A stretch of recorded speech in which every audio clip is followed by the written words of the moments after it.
Hey everyone, Lisa here with Evolve Body. Today I am gonna go over 4 quick workouts for you busy parents that you can complete in 15 minutes or less. And better yet, no equipment is needed. The other good news, you can modify to make workouts a little bit easier if you're just starting out, or a little bit harder if you're ready to turn up the heat. So stay tuned for those workouts.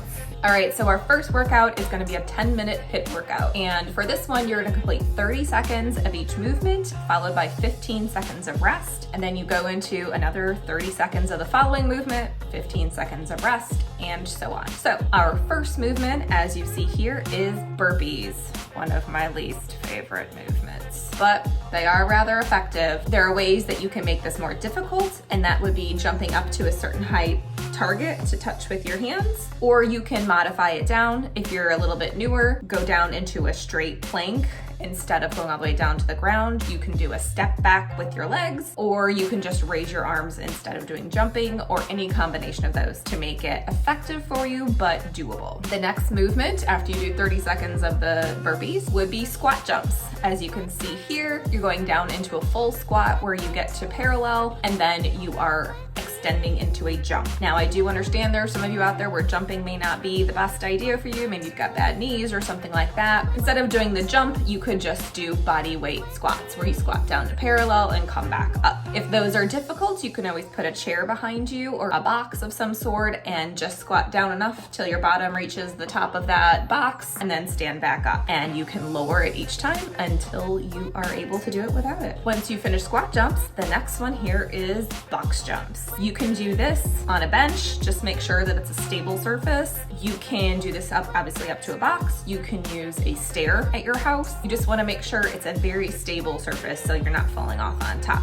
And again, if jumping is not your thing, instead of jumping, you can step up. So you can step up with one leg, switch legs, step up with the other, and so on. And you can kind of play around with different heights to make it easier or harder. So then your next one after that is V-ups. So as you see here, you're gonna try and hold yourself in a straight line as much as you can in your lower body and meet them up in the middle. There are ways that you can make this more difficult, either with wearing ankle weights, doing trying to increase your speed with them. You can also hold on to something behind you and just do leg raises up if you need to modify it. After V-ups, you're gonna keep working on that core and you're gonna go into full sit-ups. So as you see there, these are the full old school sit-ups like from gym class. If these don't work well for you, you can always do crunches instead. You're just looking for another core exercise. And then once you finish that, you're gonna be going on to bicycle crunches. These are super good for your obliques. And what you wanna do is make sure you're not pulling on your neck, which is the same for the sit-ups as well. You want to just put your hands behind your neck to get them out of the way and support your head, but no pulling. You want to make sure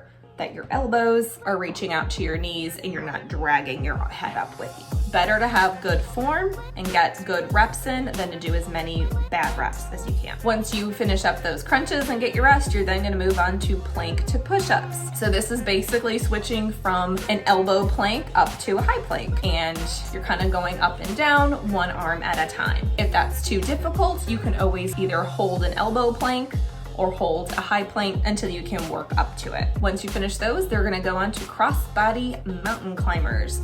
So those are like your standard mountain climbers where you're bringing your knees as far up in your chest as you can, except there's gonna be a little twist at the top, just enough to keep hitting those obliques. After that, you've got glute bridges to work that booty. You wanna make sure that you tuck your pelvis under. You don't wanna be into an arch position. Tuck your tailbone under and lift those hips all the way up to the sky. If you wanna make it more difficult, you can do single leg where you have one leg supporting all of the weight. If you wanna make it easier, you can put your feet up on a box or a block or something like that. Once you finish your glute bridges, you're then gonna go into alternating jumping lunges. And I have to say, this is one, since I've had 3 knee surgeries myself, it's one that I do not prefer. It can be very effective, but if you need to modify, that's fine too. If the jumping lunges don't work well for you and your body, you can always do just alternating lunges without the jump.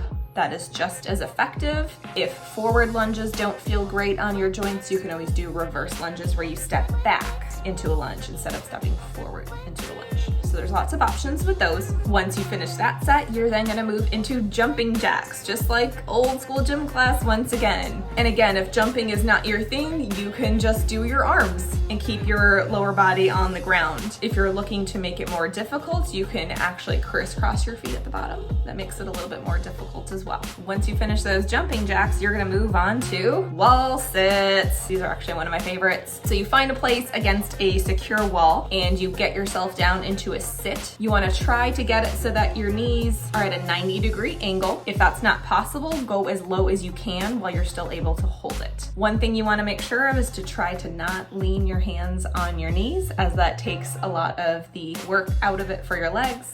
But if you have to until you're able to gain more strength, you can do that and move on to the full wall sit once you're able to. And then your final one, you're gonna do piked push-ups. So these are a little bit of a variation on a regular push-up. You actually will get into like a downward dog kind of a movement. And then from there, you're going to go down into a push-up while you're keeping your torso at that 90-ish degree angle. And you wanna make sure that when you're coming up, you squeeze at the top so we can fully engage those muscles at the top. So you do that, 30 seconds of each, 15 seconds of rest in between. You're gonna get a quick 10-minute workout that I guarantee will have you breathing hard. If you find that you have a little bit of extra time, you can always run through this for a second round or even a third. You can do this anywhere. You don't need any equipment. It's a great option for those who travel or just don't have a whole lot of time in their schedule to get to a gym.